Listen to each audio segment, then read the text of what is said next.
आज आपण बनवणार आहोत प्रोटीनचा खजिना असणारे मुगाच्या डाळीचे खमंग लाडू। तर मुगाच्या डाळीचे सुद्धा खूप छान चविष्ट असे लाडू तयार होतात। एरवी आपण नेहमी बेसनाचे, रव्याचे असे अनेक प्रकाराचे लाडू बनवतो, तर यात तुम्ही अख्ख्या हिरव्या मुगाचे लाडू देखील तयार करू शकतात। पण आपण इथे पिवळ्या मुगाच्या डाळीपासून हे लाडू बनवलेले आहेत। तर मुगाची डाळ ही पचायला एकदम हलकी असते आणि ती शरीरातील उष्णता देखील कमी होते आणि त्याचबरोबर आपला थकवा दूर पळायला देखील मदत होते। तर बघा, यामध्ये भरपूर प्रमाणात प्रोटीन, फायबर आणि आयर्न असल्यामुळे लहान मुलांची एकाग्रता आणि शारीरिक ताकद वाढवण्यासाठी तसंच घरातल्या सर्वांचीच रोगप्रतिकार शक्ती मजबूत ठेवण्यासाठी हे लाडू अत्यंत गुणकारी आहेत। तर बघा, हे लाडू अजिबात टाळ्याला चिकटत नाही, जिभेवर ठेवताच विरघळणारे हे योग्य प्रमाणात बनवलेले लाडू कसे करायचे हे सर्व सोप्या टिप्ससह आज आपण पाहणार आहोत। चला तर मग रेसिपीला सुरुवात करूया। नमस्कार, मी सारिकास किचनमध्ये तुमचं अगदी मनापासून स्वागत करते। तर बघा, इथे मी पिवळी मुगाची डाळ घेतलेली आहे। तर ती डाळ मी इथे 1 कप घेतलेली आहे। तर ही डाळ आपल्याला पाण्याने स्वच्छ धुवून घ्यायची आहे। जोवर हे असं पांढरं पाणी निघतंय तोपर्यंत ही डाळ आपल्याला स्वच्छ धुवून घ्यायची आहे। 3 ते 4 वेळा पाण्याने धुवा, त्यानंतर अशा चाळणीत काढून घ्यायची आहे। तर चाळणीत यासाठी काढायची की त्यातलं आपल्याला पूर्णपणे पाणी काढून घ्यायचं आहे। तर मी ते 15 ते 20 मिनटं असंच ठेवणार आहे चाळणीत, त्यातलं सगळं पाणी निघून जाईल। हवं तर तुम्ही एखाद्या कॉटनच्या कापडावर पसरवून ठेवा त्यातलं, जेणेकरून सगळं पाणी निघून जाईल म्हणून।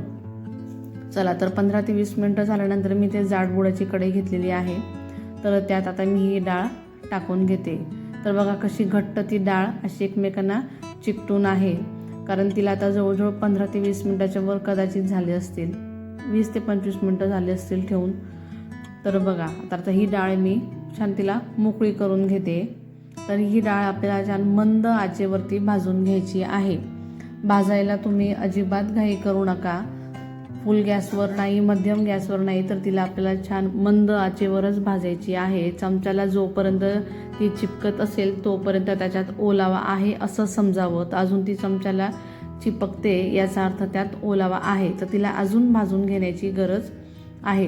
बघा, तिचा कलर पण छान बदललेला आहे। तर डाळीला छान लालसर रंग येईपर्यंत छान खरपूस ती आपल्याला भाजून घ्यायची आहे आणि तिचा छान खमंग असा वास येतो डाळीचा। तर फक्त डाळ भाजायला थोडी मेहनत लागते, त्यानंतर पुढच्या प्रोसिजरला अजिबात वेळ लागत नाही। म्हणून डाळ पूर्णपणे व्यवस्थित आपल्याला भाजायची आहे। तिला जसं काळपट करू नका, फक्त हलकीशी लालसर असा कलर यायला हवा।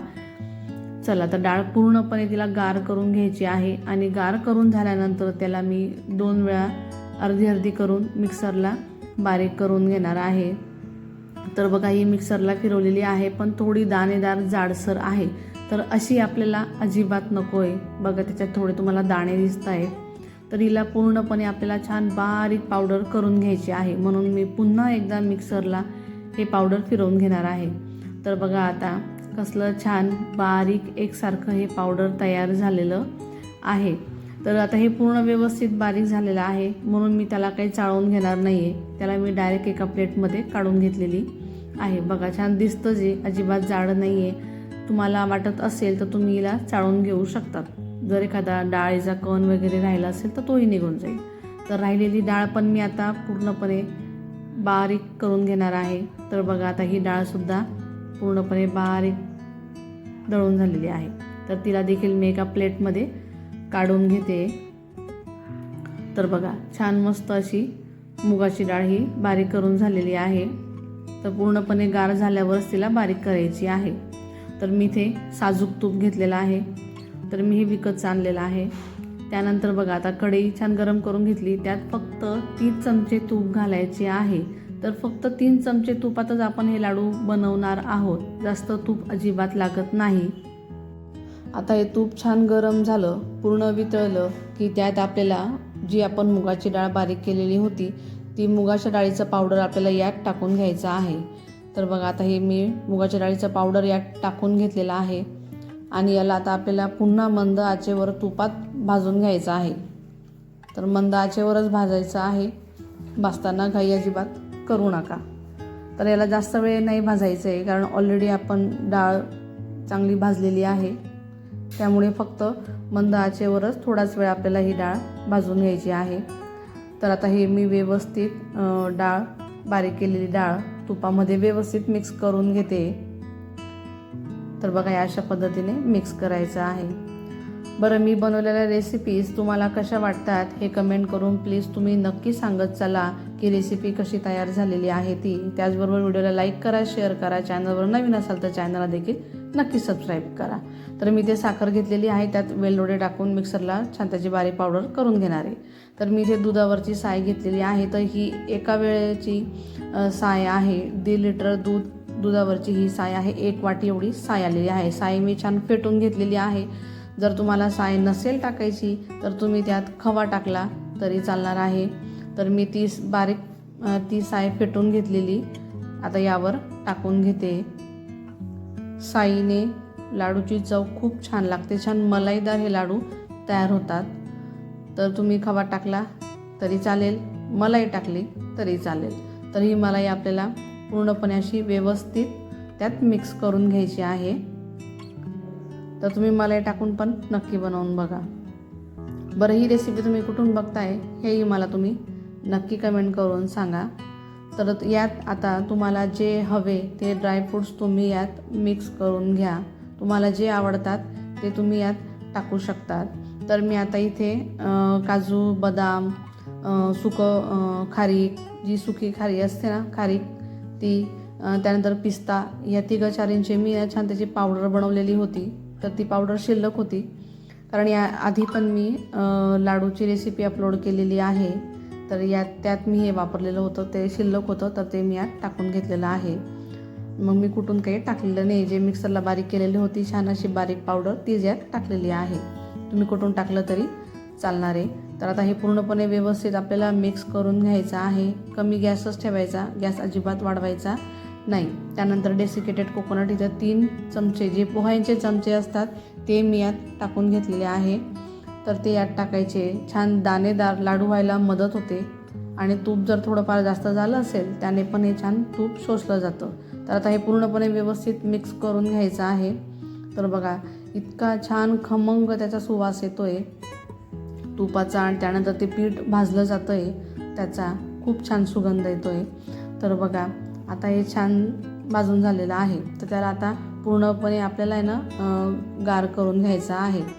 तर जर तुमच्या पिठात तूप जास्त झालं असेल, हे सारण जर पातळ झालं, तर त्यात 2 ते 3 चमचे तुम्ही दूध टाकून घ्या. म्हणजे छान दाणेदार लाडू तुमचे तयार होतील, जसे आपण बेसनाचे करतो त्याच पद्धतीने. तर बघा या अशा पद्धतीने छान दाणेदार असं ते पीठ भाजलं जाईल.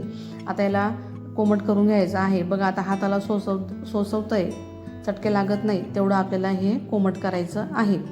आता हे कोमट करून झालं आहे. यात जी आपण वेलची घालून, हिरवे वेलदोडे टाकून जे मिक्सरला साखर बारीक करून घेतलेली होती, तर ते टोटल अर्धा कप लागलेलं आहे मला बारीक केलेली साखर. तर मी यात ते टाकून घेते. तर 1 कप मुगाच्या डाळीला अर्धा कप बारीक केलेली साखर अगदी परफेक्ट प्रमाण आहे. अगदी व्यवस्थित गोड होतात ते लाडू. तर आता हे मी हाताने व्यवस्थित मिक्स करून घेते. डाळीमध्ये साखर व्यवस्थित मिक्स व्हायला हवी. तर अशा पद्धतीने चोळून व्यवस्थित आपल्याला पटापट हे मिक्स करून घ्यायचं आहे. पूर्ण डाळीला गार होऊ देऊ नका. ते कोमट असतं तोपर्यंतच आपल्याला ही साखर त्यात मिक्स करून घ्यायची आहे. तर बघा या अशा पद्धतीने करून घ्यायचं आहे.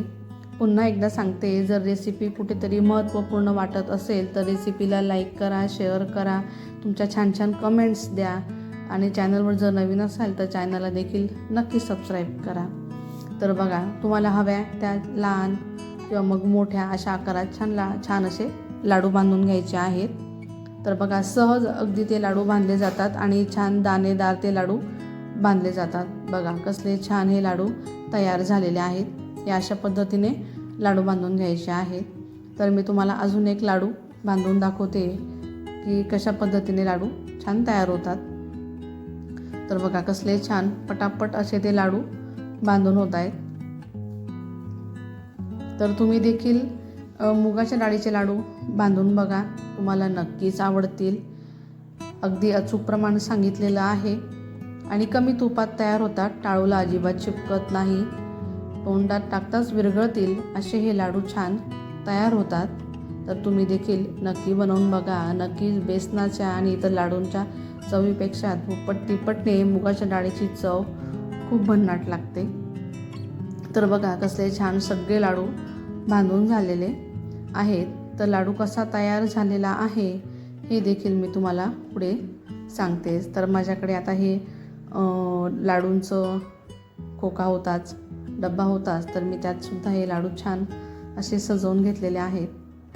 तर लाडू करताच त्यातनं एक लाडू गायब झाला आहे, म्हणजे माझ्याच मुलाने एक लाडू संपवलेला आहे. तर चला बघूया की लाडू कसा तयार झालेला आहे. तर तुम्हाला तेही दाखवते.